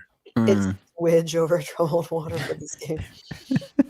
All right. Number 1, ready or not, is We Will Rock You / We Are the Champions by Queen. 1977. Coming out Rock You, that goes directly into We Are the Champions. Coming out of the gate strong. I mean, that's a grand slam No. from the Matt. first pitch of the game. You're just like, how does this even happen? Okay, you know what I'm gonna do? I don't know if I've done this. I don't think I've ever done this. But the first thing I'm putting at number 1. That's amazing. Wow. Right out of the gate. I'm probably going to regret this. That's what I'm sitting here thinking of. Like, how do you not put this number 1? Matt, the reason I said that there was nothing more recent than the 90s is that so no one would think that WAP was coming. Yep. Good point. Yep. Miss Justice 4, Matt 3, Rhonda 3, Lindarella 7. I love Queen, but yeah. There are 8 of Wendy the Bird. is 2. What's that? Bird wanted to know how many there are. There are 8. 8, yes. I put it at number 1. It's such a iconic song. It's Frank's first number 1. I mean, it transcends music. Like, it's an amazing song. It's a stadium anthem. Like, every time any team anywhere wins any championship, from the chess club to the NFL, that's the song they're playing in the locker room to celebrate. Not only that, whenever you're at any kind of sports game in the stadium, it's the beat every time. It's universal. I mean, that's every sporting event is that. Frankie. That's will make any man feel like a king or a woman. The good point. Good point. You just start doing it, you feel really fierce. Yeah, yes, it's a anthem. It's a get everybody pumped song. I'm happy with it at number 1. I'll tell you what, too. You do that shit on the high school bleachers at the high school. It's even louder than an arena. You know, you get the place freaking shaking. Yeah, hell yeah. Frankie, I'm putting this at number 1 as well. Guys, this might be the first in history, folks. It's a cultural cornerstone. Again, it's so much more than a song or music. It's a feeling. It taps into our basic DNA feelings. It's Now, Wendy says they play "I Love L.A." Granted, but during any game, I feel like you're gonna get the whole place is gonna do this at some point. Yeah. If I did that, if you did dun, dun, in the middle of anywhere, somebody else will know immediately what you're doing and do it with you. Oh, absolutely. There was an episode of Cheers that, they have the cold opens in the beginning. Yeah. Before the title and the theme song. There were no words. It started with Norm just tapping his pencil on the bar. And then all of a sudden, other people start joining in with the beat, and it ends up being, and they all the whole bar. They're all doing it. I remember that. Yeah. We will. It was just that it's like iconic. I can't see any song starting with W being higher than that. I agree with everything that you just said. Everything. Unless it's Whip It. Whip it good. All right, Aaron. I mean, we're about to find out if we are brilliant or the dumbest sons of bitches ever. Right. What an incredible night. You guys are starting at 1. I don't even. What a night to be alive. Gosh. Okay. Sorry. I'm so sorry. Okay. No, it's okay. People are going to be telling their grandkids, like, before Taylor Swift ended Christmas, I was there the night Frank and Anthony. So I have to ask, I ran into another room to grab a charger, and I came back in and I plugged it in and I was cursing. And did anybody, my mic was hot. Did anybody hear any of that? No, nobody heard it. Yeah. Goes to show how loud my dog snores, that they heard that, but not me running around and cursing things out. Okay. Number 2 is Wouldn't It Be Nice by the Beach Boys. Oh, shit. 1966. These are all bangers, guys. These are, you know who I am. Yeah. My wife loves that song. Oh boy. Yeah. There's a lot of good songs. Yeah, that's an unbelievable one. It's a great one, but Frank, I'm not 100% sure, but I think we might have walked down the aisle to that song. Don't quote me on that. But I think I was there. I don't remember.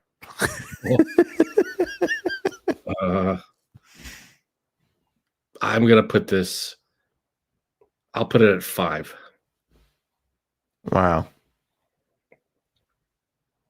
Yeah, because I feel like we're gonna get into some. I feel like it's middle of the road for this type of thing. Okay. I disagree very much so with you on this, and I'm doubling down. I'm putting that at number 2. Wow. Oh my goodness, what a night. Nuts. Because it means a little bit more to me than most songs, but again, doesn't have the cultural significance of my first. It's iconography, you know, as far as music and culture and everything else goes. It's massive. Beach Boys, maybe I think Kokomo was actually their biggest hit, but yeah, one of their most treasured songs. I'm going 2. I'm feeling okay about it right now. I'm going. Interesting strategy, Cotton. Let's see if it pays off for him. This album was released at midnight, so technically it was released today, followed by this. I mean, what more do I want? This is big day. This is crazy. You're not going to be able to sleep. I will not. God, I'm drinking. Okay. Number 3. Who's ready for 3? Ready. It is Walk Like an Egyptian by the Bengals, 1986. Easy 8. Easiest 8 I've ever given that. Yeah, last place. You don't like that song? It's fine. It's just not. You don't like being told what to do? Don't tell me what to do. Don't tell me how to walk. I know exactly. I knew exactly why you didn't like this song. Yeah. I'll go 6 for that one. That's criminal. You put the Beach Boys, Wouldn't It Be Nice 5, and you put this song that close to that song. That's nuts. That's nuts. It's a good song, and that comes on. Thanks. It's a good tune. All right, everybody's saying 7. Stinks. It stinks. So, Yeah, right. everybody's right. Oh, that's 6. That's low. I'm being a little conservative with my bottom 2 because I don't know what we're gonna get. Frankie, look, our old pal Wendy is here, who says, "I worked for the Beach Boys." See? Hey, did they tell you, Wendy, how to walk? Or what race did they pick? Comment below. Thanks. Wrong with you? I'm just saying, maybe they told her to walk like Yeah, let's see you come up with a good one that's not going to insult anybody. No, I'm not worried about insulting anybody. I'm trying to come up with a funny one, and now I'm just trying to come up with anyone. Oh boy. Walk like you're from Antarctica. Yeah. I kept on wanting to go to Amsterdamian, but that's a city. Where's Amsterdam in? What country is that in? Netherlands. Erin was sure. Frank asked. Frank's was. You didn't even know. You had nothing. No, I didn't. At least I had the name right. No, I had nothing. I had absolutely nothing. Ooh, Beach Boys in Chicago. Oh, I hope they didn't make you walk like a Chicagoan. That would just be awful. Nobody deserves that treatment. Beach Boys. Touring together, it was a war zone. Why were they fighting with each other, or was it just like drugs everywhere? Oh. All right, see, now I'm putting them lower. No, what? I'm kidding. I don't know. Oh. I can't move anything. So I got Walk Like an Egyptian at number 6. All right, I got it at 8. Okay, we're halfway done with Wish You Were Here by Pink Floyd, 1975. Wow, this is tough. That's a fucking great song. The slow intro, you can't get away with that now. You can't get away with a 1.5-minute intro before anything exciting happens. It's so fucking brilliant. Yeah, that's a great. I mean, Pink Floyd songs are a completely different. It's their own genre. They have their own. Pink Floyd. I agree. You know that. I don't think you've ever said anything more intelligent than that. I agree with that. It's so true. You know, you can't. Are they rock? Are they classic? You can't put a pin on them. I'm gonna go 4 on that one. That's high. Weird for Men in Black when they said that. Dexter, stop. When in Men in Black when they said that aliens live among us, they were the first people I thought of. Probably Pink Floyd. Yeah. I thought like in the theater. I agree. Yeah, because their stuff is so spacey. I think that's why we all think that. I'm going 4. You said 4. You might have influenced me. I did say 4. Yeah, 4. I'm comfortable with 4. I like 4. 4 is good. 6 is good. Go ahead, Erin. I like 6. What? Seinfeld thing. Oh no. You like 6? 6 is good. Okay. Number 5 is "While My Guitar Gently Weeps" by the Beatles, 1968. Boy, I'm gonna go 2 on that one.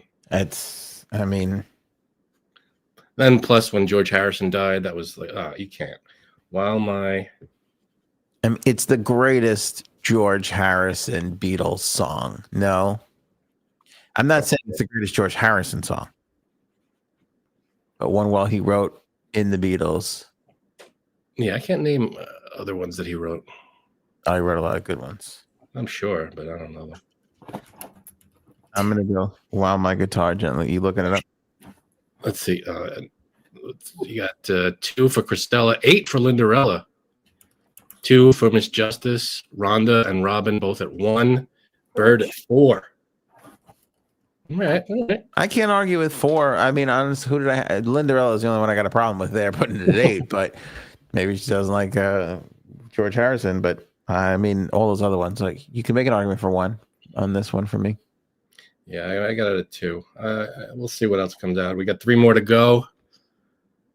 I don't know. Oh, George Harrison. First of all, George Harrison had the greatest album post Beatles out of all of them. Well, he was the first Beatle to go to number 1 solo. Yeah. I mean, you can't even, there's no comparison. And I love Paul McCartney more than anything, more than life itself, more than life itself. That's pretty good. But George Harrison is come on, all things must pass. You can't even talk about it. Thank you. Mm-hmm. I'm putting it 3. I'm putting it right above Pink Floyd, right after the Beach Boys. That makes sense to me. I'm loving this list right now. All right, I've got 3, 7, and 8 open. I've got 5, 6, and 7. I'm a little concerned. You got a problem there, pal. Yeah, I went from loving this to a little concerned. Okay, go ahead. First of all, Matt O'Brien, if you're saying that it's not true and Paul McCartney was first to get to number 1, you're wrong. It was George Harrison. But what you were right about is Matt actually wrote this number 6 song earlier in the chat. And it's Wonderwall by Oasis. When I said it was W songs, he wrote Wonderwall, number 1. Yeah, Wonderwall. Birthday Boy. Way to go. Good guess. Okay, this is interesting because I just realized that before we started playing, Erin did say it was 2 from the 70s, 2 from the 80s, 2. Right. So I didn't put that together. This is the first 90s entry, and now I'm worried I've exposed myself to an over the top Erin, like an Erin like we've never seen, before. Unbelievable, Erin. Now I put Wonderwall at 8. What? Because I feel like there's going to be 2 coming up that are going to be better, and the rest that I have on the list are better. Because after all. Okay. It's not Champagne Supernova, but it's like one of the greatest songs of all time. Definitely their best. You've got to stop with that. I think. I mean, tons of people covered Wonderwall. Wonderwall is a great song. I'm not. There's no bad song on this list. But out of the ones that I have on here, I wouldn't put it higher than 8, I don't think. Wow, you put Walk Like an Egyptian before Wonderwall. I'm really questioning the legitimacy of this list of yours. All right. I'm putting it at 6, which I'm really comfortable with because that leaves me one song that I think is better and one song that I think is worse because I had 5, 6, and 7 open. So I feel like I'm really playing defense here. I got the lead and I'm playing defense. I'm playing small ball, Well, maybe. I'm running the football. Going to be the one that saves me.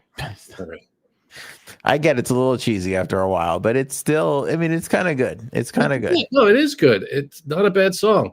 But if I have a choice to sit down and listen to Walk Like an Egyptian or Wonderwall, Walk Like an Egyptian is a little more upbeat and I don't know. Wonderwall, after a while, I've never disagreed with you more.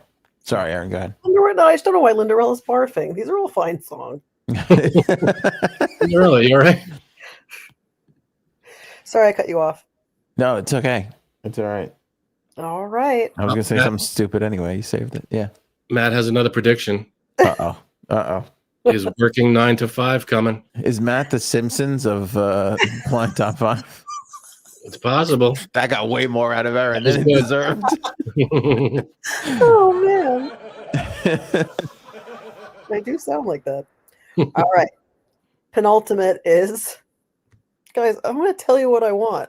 What I really, really want. Oh, God. Wanna Be by the Spice Girls. Thank God I have 7 open. Thank God I saved myself. I'm putting that at 7, right above Wonderwall. That's right above Walk Like an Egyptian to me. It's a little rough on my. That's rough for me. But wow. You guys will sing it when it comes on. You know you All will. I really, really want is Zigazay. Still don't know what the fuck that meant. So stupid. Hey, when it comes on though, like Aaron said, it's a come on, you catch yourself bopping along to it. Yeah. Well, didn't 2 of them bang each other? Didn't we talk about that recently? I think so. Yeah. I forget. Yeah. Yeah. What were the 2? Was it? Ginger and Scary. Nah, it was the best 2. That's pretty good. I think you get paprika when that happens. Smoked paprika. Oh, paprika. Yeah. All right, people, tell me before I type in quick what everyone has left. What do you 2 have left? I have 5. I have 3. While everybody's typing, what I thought I was going to get Erin on was What Would You Say from Dave Matthews. I thought she was going to make me put Dave Matthews all the way down on the bottom of my list, which would have ruined my reputation. This list isn't long enough for that. The 2 90s are gone. This is the second 80s. Why would you, man? Oh, no. Now I'm worried I'm going to put a bad 80s song in front of Wonderwall. Oh, Jesus. A lot Go of ahead. films left. All right, last one. We Didn't Start the Fire. What a great song. I love my list. 1989. It's a fucking great song. Matt, how do you feel about that? Matt's been rather critical. That's a great list. Also rather prophetic. Prophetic, not pathetic. Why are you so proud? Your list is awful, terrible. This is great. Walk Like an Egyptian's way too high. It's 6. Yes, Robin Ryan did start the fire. I like my list. I think I'm happy with this. Okay. I was right that We Will Rock You is number 1. I like that move. I like We Didn't Start the Fire, but you're telling me that's better than Wouldn't It Be Nice by the Beach Boys? Even Billy Joel wouldn't say that. Wait. Actually, Ann, I think you walked down the aisle till We Didn't Start the Fire, if I remember correctly. That was good. Cuddles took her first step to Harry Truman. Sweet. Yeah, you do left foot on Harry Truman. All right, guys. Thanks for an incredible night. Happy birthday, Matt. Good night, guys. Thank you, Aaron. Erin C, everybody. Thank you, Aaron. It's not my birthday, though, and my name is not Matt. What's wrong with her? I don't know how to leave this. How do I get out of here?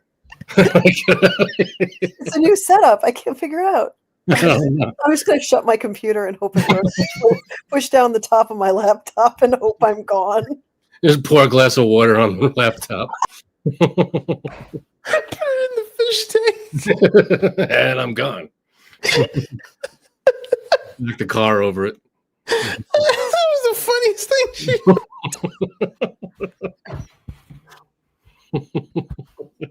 Holy shit, that was really good. Oh, it was good. Oh my god. Oh, everybody pick up Holy shit. Erin C's book, Oval, baby. Oh, that was great.